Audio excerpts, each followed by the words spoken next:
नमस्कार बच्चों। अभी तक हम लोगों ने दो पाठ पढ़ा। पहला वह है राख की रस्सी, दूसरा फसलों का त्यौहार, और तीसरा जो पाठ अभी चल रहा है हम लोग का वह है खिलौने वाला।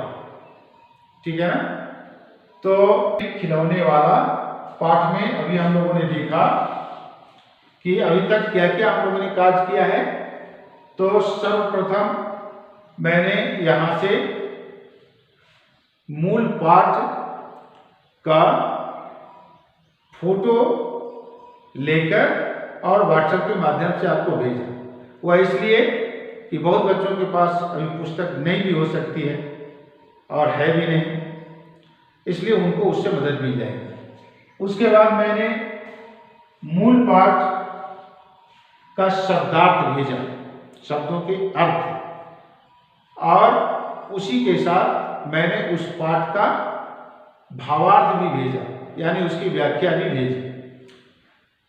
उसके बाद पाठ पर आधारित उस पाठ के अंदर से मैंने छोटे छोटे प्रश्न बनाए और उन प्रश्नों को आपको भेजा। बहुत बच्चे गृह कार्य करके होमवर्क करके वापस उन्होंने व्हाट्सएप के माध्यम से मुझे दिखाया। पुनः उसके बाद मैंने अपने तरफ से एक यूनिफॉर्म आंसर मैंने उसका तैयार करके आपको भेजा। तो मैं समझता हूँ ये तीन चीजें जो मैंने भेजी हैं वो आपको प्राप्त हो गया होगा। अगर नहीं है तो आप अपने साथियों से या फिर मुझसे संपर्क करके आप उसे प्राप्त कर लीजिए। ठीक है। आज हम लोग आते हैं, जो हमारा आज का विषय है वह है पाठ का सस्वर वाचन, और मौखिक रूप से उसका अर्थ भी कर दूंगा, उसकी व्याख्या भी कर दूंगा। तो देखिए, कविता जब तक गा करके लयबद्ध तरीके से पढ़ने का अभ्यास नहीं करते तो उसमें आनंद नहीं आता, और जब उसमें आनंद नहीं आता तो फिर उसमें अरुचि पैदा होती है। और यही कारण होता है कि आज के समय में बच्चे कविता से वो भागते हैं, कतराते हैं, उसमें अरुचि दिखाते हैं।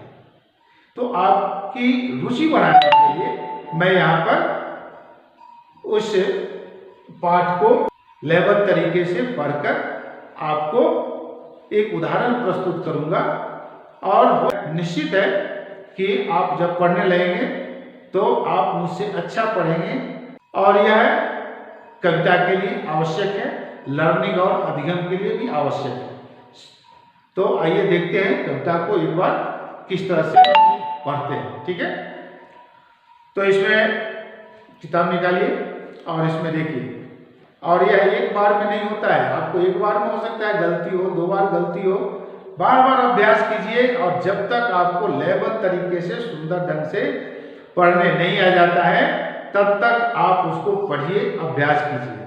और जब पूरी तरह से पढ़ने आ जाए तो अगर विद्यालय खुलता है तो हम लोग भी बात करेंगे, देखेंगे क्लास में, उसको असेंबली में भी कराएंगे, और नहीं तो आप अपने घर में पेरेंट्स के सामने, जब आपके परिवार के सभी मेंबर सदस्य आ जाते हैं रात के समय, शाम के समय इकट्ठा होते हैं, तो वैसे समय में आप खड़ा होकर के आप अपने घर में उनको सुनाइए।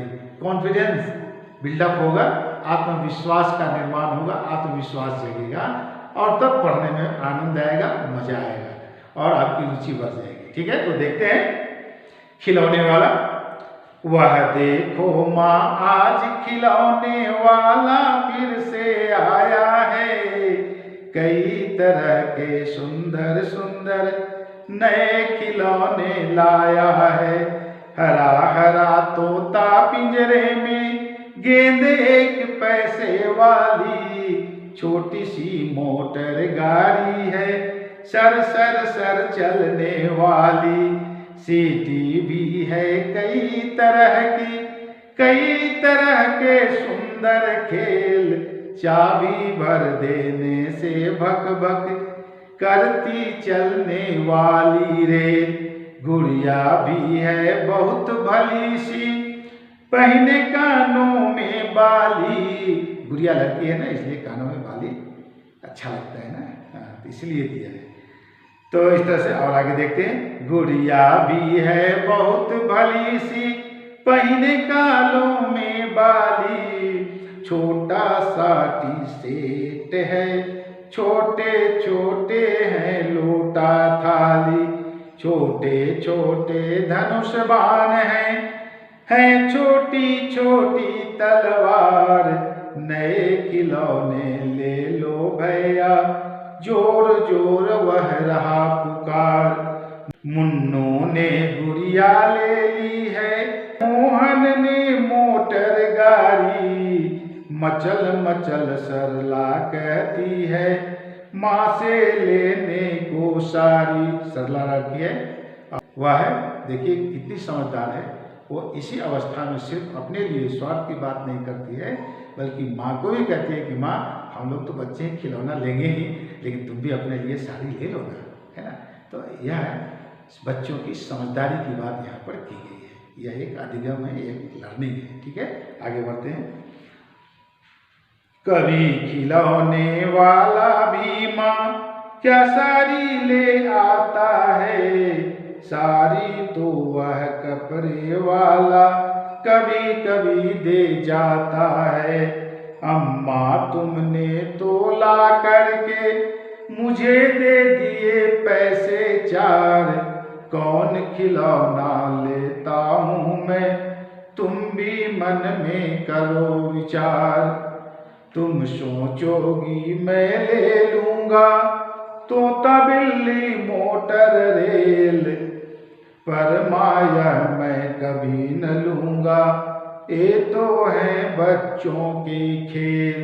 देखिए खुद बच्चा है, लेकिन उस अवस्था में भी, उस बचपना में भी वह बच्चा इतना समझदार हो चुका है, बुद्धिमान हो चुका है कि वह बच्चा है, लेकिन फिर भी कहता है कि मैं बच्चे का खिलौना लूँगा कि मैं क्योंकि मैं बच्चा हूँ जरूर, परंतु अंदर से समझदार हूँ, बुद्धिमान हूँ। तो वो कहता है तुम सोचोगी मैं ले लूँगा तोता बिल्ली मोटर रेल, पर माया मैं कभी न लूँगा, ये तो है बच्चों के खेल। मैं तलवार खरीदूंगा माँ, या मैं लूँगा तीर कमान। देखिए आगे यहाँ पर कि वह तलवार लेना चाहता है, तीर कमान लेना चाहता है। तीर कमान तो बच्चों का खिलौना नहीं है, है ना। देखिए आगे क्या कहता है। मैं तलवार खरीदूंगा माँ, या मैं लूँगा तीर कमान, जंगल में जा किसी तार का को मारूंगा राम समान, है ना। मैं राम बनूंगा। बच्चा जो है, हम लोग भी एक अपने देशभक्ति संगीत में, जागरण संगीत में पढ़ते हैं ना कि चंदन है इस देश की माटी, तपोभूमि हर ग्राम है, हर बाला देवी की प्रतिमा, और बच्चा बच्चा राम है। यही बच्चा जो है यह अभी से ही राम बनना चाहता है ना। राम हमारे भगवान, और उन्होंने इस धरती से, पृथ्वी से अत्याचारियों, दुराचारियों का नाश किया था। तो ये बच्चा अभी से ही वह अपने प्रभु श्री राम से प्रेरणा लेता है, उनकी तरह बनना चाहता है। तपसी यज्ञ करेंगे, असुरों को मार भगाऊंगा, यूं ही कुछ दिन करते करते रामचंद्र बन जाऊंगा। देखिए कुछ भी अच्छा बनने के लिए एक दिन में नहीं होता है। वही बात यहाँ पर सुभद्रा कुमारी चौहान कर रही हैं और ये समझाने की कोशिश कर रहे हैं कि यानी अगर आगे आपको राम कृष्ण, है ना, महापुरुष बनना है तो बचपन से ही आपको उस मार्ग पर चलना पड़ेगा, अपने आचरण का निर्माण करना पड़ेगा। उसी बात को यहाँ पर समझाया गया है। यहीं रहूंगा कौशल्या मैं, तुमको यहीं बनाऊंगा। यानी अपनी माँ को, खुद अगर राम बनेगा तो फिर उसकी माँ, राम की माँ कौन थी? कौशल्या थी। तो अपनी माँ को कौशल्या बनाएगा। यही बात यहाँ समझाने की कोशिश। इससे लूंगा पैसे, रूठूंगा तो कौन मना लेगा, कौन प्यार से बिठा गोद में मन चाहिए चीजें देगा, कौन प्यार से बिठा गोद में मन चाहिए चीजें देगा। जहाँ बिल्कुल क्योंकि माँ की ममता की छाँव में जो शांति मिलती है वो स्वर्ग में भी नहीं मिलती है। बच्चों का मनोविज्ञान क्या होता है? खिलौना लेना, खेलना, तोड़ना, फेंकना, फिर नए खिलौने के लिए मचलना, रोना, रूठना, है ना। लेकिन यहाँ पर यह जो बच्चा है वह क्या कहता है कि नहीं, मुझे ये सब सामान्य खिलौने नहीं चाहिए, मुझे चाहिए भी तो धनुष्वान चाहिए। क्या? क्योंकि मैं बड़ा होकर राम बनूंगा।